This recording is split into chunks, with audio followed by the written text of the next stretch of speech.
My name is Thomas Parker. I'm the executive chef of the Karol Hotel here in St. Pete, Clearwater Beach, Florida. I have been in the industry for 21 years. I started my life in Cleveland, Ohio, and have been here for the last year and a half.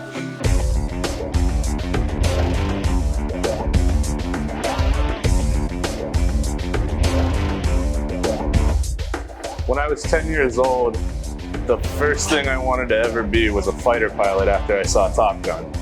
I really wanted to be Maverick, absolutely loved it.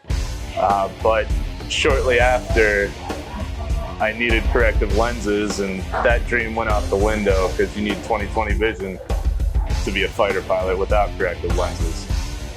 My very first week working in a professional kitchen, I absolutely wanted to quit. I was 16 years old, working around old sweaty men, asking me, taking advantage of me to do all the dirty work for them. So yes, I absolutely wanted to quit. They did not make me chop flour. However, they sent me to the basement for peanut butter, and there was no basement. My favorite pastime would have to be going to sporting events. Cleveland, where I grew up, is a huge sports town with Cleveland Browns football, baseball, basketball, and even minor league hockey now. Michael Jordan is definitely the GOAT, not LeBron James. What gets me excited right now with culinary is finding new ways to do things. And it's a very cliche answer, but I feel like we're at the stage now where everything has been done and everything's been redone. So really putting my mind into finding something that hasn't been done with an ingredient, or turning an ingredient into something else, making it appear as something it's not, really lights my fire. A good memory, I don't know if I have a specific memory, but I grew up, I'm an only child, so the feel of working in a kitchen, working in a restaurant is very family-esque. You know, you spend more time with them than you do your own families. So to me, like, having that large family feel in the restaurant that I really never had growing up, that's probably my favorite feel of a restaurant. It is absolutely difficult to find staff in our current environment. Underqualified staff now wants twice the amount of wage. You still have staff that has no experience wanting to find a job because now they're learning about the wages that they can make in our industry. So they're trying to get in with no qualifications, and you know, our industry is something that there's always a lie on a resume. The way that I get staff excited is like teaching them. I think knowledge is power, and to teach them something that they don't know or they haven't been taught before.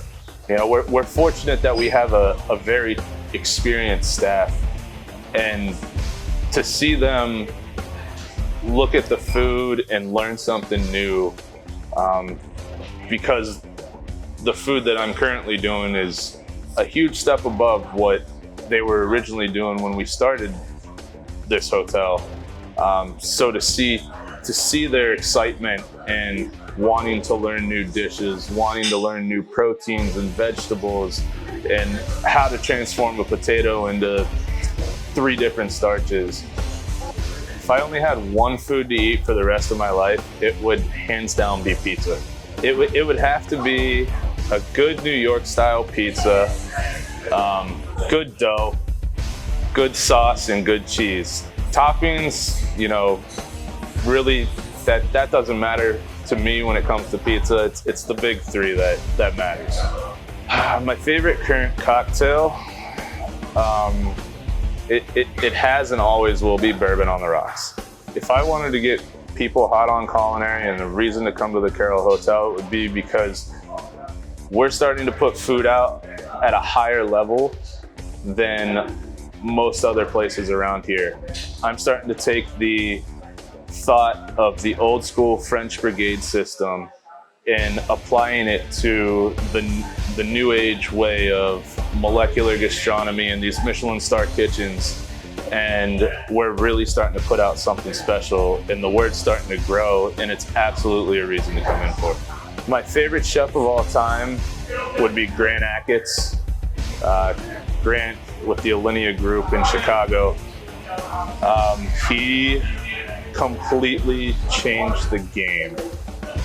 He started thinking outside the box, at least as far as American chefs go. He started thinking outside the box before anyone else. Started doing things that just didn't involve eating, but it got all of your senses involved, your sight, your smell, the sound. He kind of put that into play, that all those elements can go into actually eating a dish. Best piece of advice that is ever given to me would have to be, don't ever ask somebody to do something you wouldn't do yourself. And I feel like that's a cliche answer, but it's honest to God the best piece of advice, because you get more respect out of showing your staff that you're willing to do anything you're gonna ask them to do.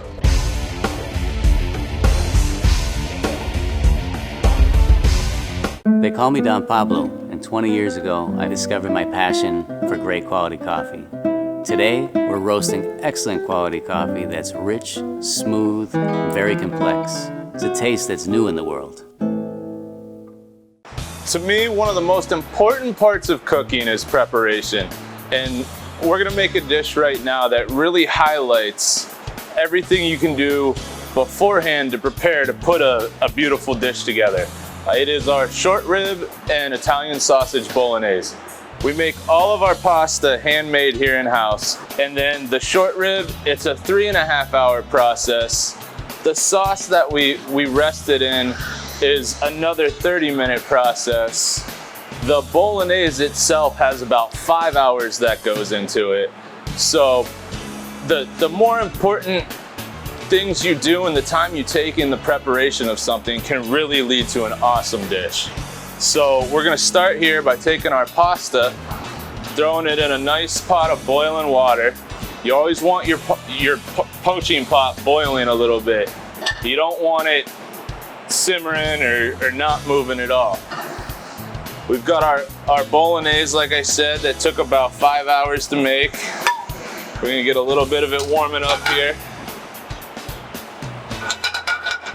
Now we're just gonna keep checking on our pasta. You wanna continue to move the pasta, especially fresh. You don't want it gumming up, sticking together. You want that nice linguine, spaghetti-esque feel to it. The nice thing about fresh pasta versus if you're using a dried pasta too is that fresh pasta is gonna cook in about a minute and a half, instead of a dried pasta where you have to drop it into a pot of boiling water for 10 minutes.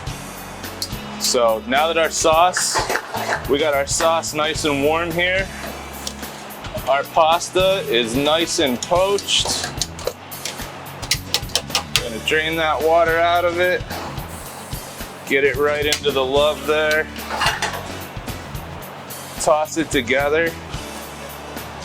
The nice thing about this dish, like I said, that's essentially it that you need to do a la minute to cook this dish, because everything else is done for it. So now that we have our pasta cooked, what we're gonna do now, let's go plate it. All right, now we're just gonna plate our bolognese here. First thing we're gonna do is we're gonna put the pasta in the bottom of the bowl. You always wanna get a nice tight nest with your pasta. Give it a little twirl and continue to twirl it as you move it down into the bowl. You wanna build some height with this. You don't want it all to lay flat. Next thing we're gonna do is add that short rib, that nice short rib right to the top of it. And then cheese. Everybody loves cheese.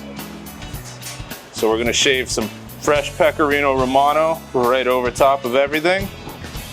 Nice generous portion. And then to garnish it, let's make it look pretty. We have some nice fried arugula here. Just give it a little green, add a little pepperiness to the bolognese, and some citrus marinated fennel. There's a lot of fat in this dish, so you really want to have something to cut the fat. This does a nice job with that. We marinate the fennel in some lemon juice and lime juice. And that's our short ribbon sausage bolognese.